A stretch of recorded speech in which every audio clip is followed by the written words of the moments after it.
Hola amigos, I am Rodolfo Ramos, Bradesco BBI's Mexico strategist, and welcome to This What's What in Mexico, our bi-weekly video product.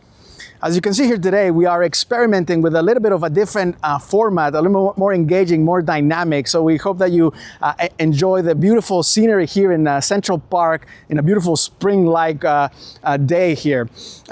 Before we dive into our content, I wanted to take a minute and ask for your support in the Extel Survey in the Mexico research and equity strategy categories.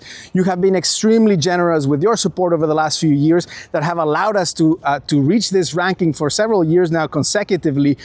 So we couldn't have done it without your help, and we're asking you once again to take the time to submit that ballot for in support of Bradesco BBI, our team in these Mexico research and the equity strategy categories. We'll leave the link to the survey in the description, so please take a moment there, and we would be greatly appreciative. Diving here into our content, we're going to be covering, as we normally do, 3 topics. We're going to be talking about the USMCA review process and the latest there. Second, we're going to give you our thoughts on the oil price volatility and how it impacts Mexico. And third, we're going to be giving you a little bit of the feedback that we received from institutional investors during our travels in Brazil and in Chile.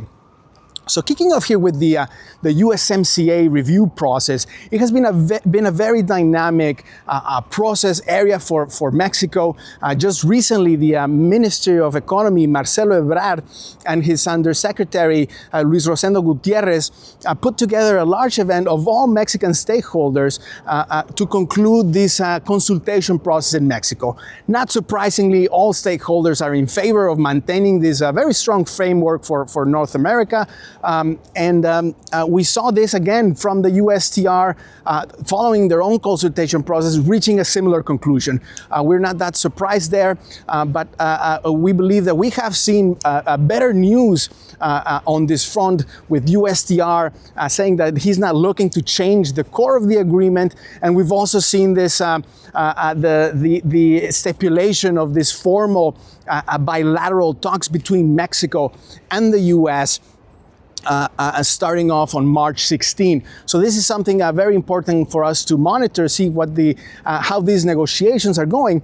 And for us, the way that we have been framing it is to take the temperature of the room, is to see how soon we see an agreement on the Section 232 tariffs. As a reminder, these are the ones that have to do, particularly for Mexico, they have to do with steel and aluminum.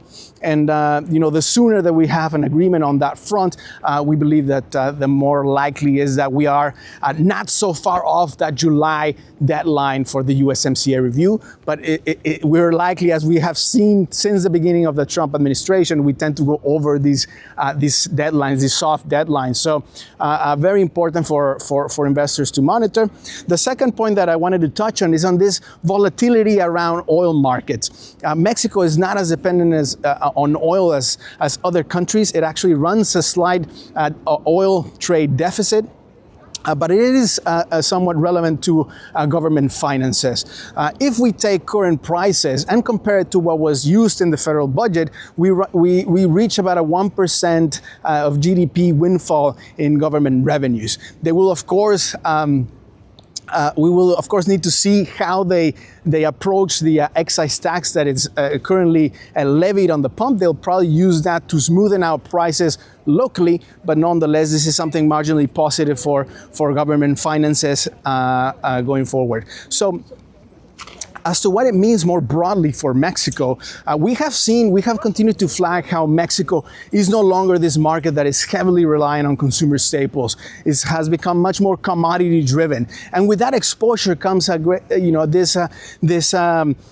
exposure to this volatility. And we've seen it in these risk-off environments that Mexico has gone through. It has suffered quite a bit. So this new reality, this exposure to commodities, to gold, to copper, to silver, is something that investors are going to have to deal with as they look at Mexican equities more broadly. No? So this is the second point that we wanted to touch on. And just to conclude here, some of the feedback that we received from our travels in Brazil and in Chile We saw investors were receptive to our neutral call on Mexican equities. We believe that investors in that region, compared to those in Europe and the US, are much more on the sidelines, underweight or neutral Mexican equities. There are other stories within Latin America that they're much more exposed to, like Brazil, and in some cases even Argentina. So we do believe that as this USMCA review concludes, as we start to get more clarity on the domestic factors like electoral reform and other domestic idiosyncratic events, that perhaps these investors that have that have been sitting out on Mexican equities might come back into the market. But for now, our neutral call in Mexico resonated well with these investors that we met in Brazil and in Chile. So this is what we had for you today. We hope that you find it engaging. Please take a minute here to support us on the Extel Survey. And until the next time, amigos, take care and have a good one. Ciao, ciao.